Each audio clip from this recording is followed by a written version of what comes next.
বন্ধুরা, নতুন একটি রেসিপি নিয়ে চলে এলাম আবারও তোমাদের সামনে। আজকে রেসিপি হচ্ছে যে মাটন বিরিয়ানি। প্রথমে আমি প্যানে তেল দিয়ে দিয়েছি, সরিষার তেল দিয়ে দিয়েছি, তারপর তেজপাতা দিয়ে দিয়েছি, দারুচিনি, এলাচ, লবঙ্গ এগুলো দিয়ে দিয়েছি।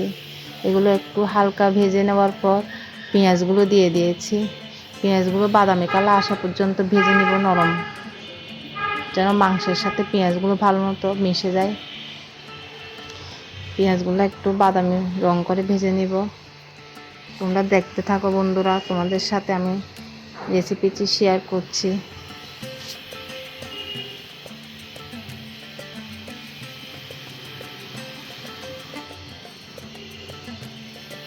পেঁয়াজগুলো বাদামি কালার চলে এসেছে। এখন আমি এখানে পেঁয়াজ বাটা দিয়ে দিয়েছি 3 চামচের মতো। এগুলো একটু ভালো মতো ভেজে নিব।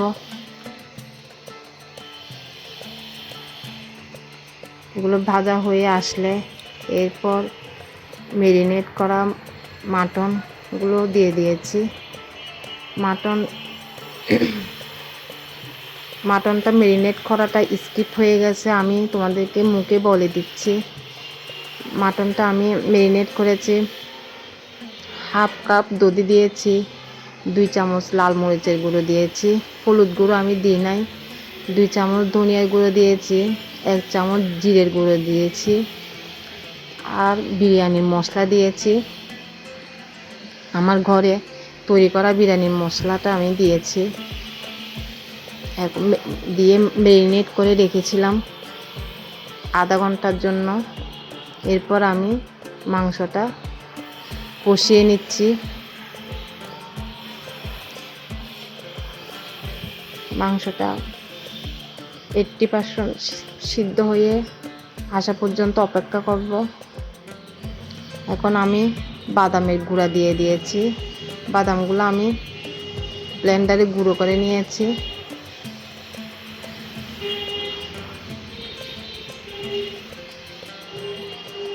কাজু বাদাম দিয়ে দিয়েছি এখানে।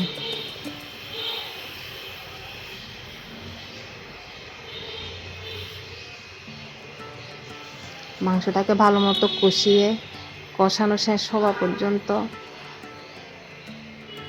অপেক্ষা করব। এরপর হালকা করে জল দিয়ে দিব। আমি যে প্রসেসে রান্নাটা দেখাচ্ছি সেম প্রসেসে রান্না করলে আশা করি রান্নাটা খেতে অনেক ভালো হবে।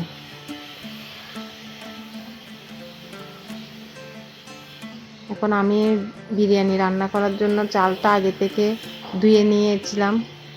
এখন আমি ঘি দিয়ে দিয়েছি, ঘিয়ের মধ্যে দারুচিনি দিয়ে দিয়েছি, তেজপত্র দিয়ে দিয়েছি, আদা দিয়ে দিয়েছি, রসুন দিয়ে দিয়েছি। এগুলো দিয়ে ভালো মতো আমি নেড়ে নিচ্ছি।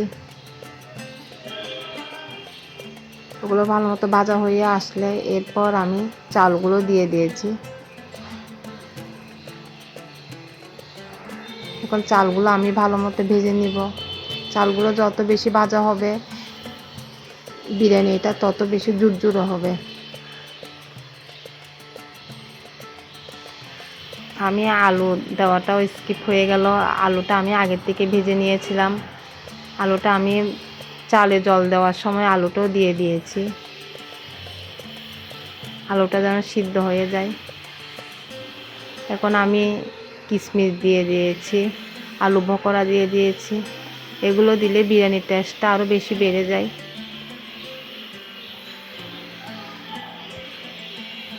আমি 1 চামচের মতো চিনিও দিয়ে দিয়েছিলাম। এখন মাংসটা আগে থেকে রান্না করে রেখেছিলাম, ওই মাংসটা এখন দিয়ে দিয়েছি।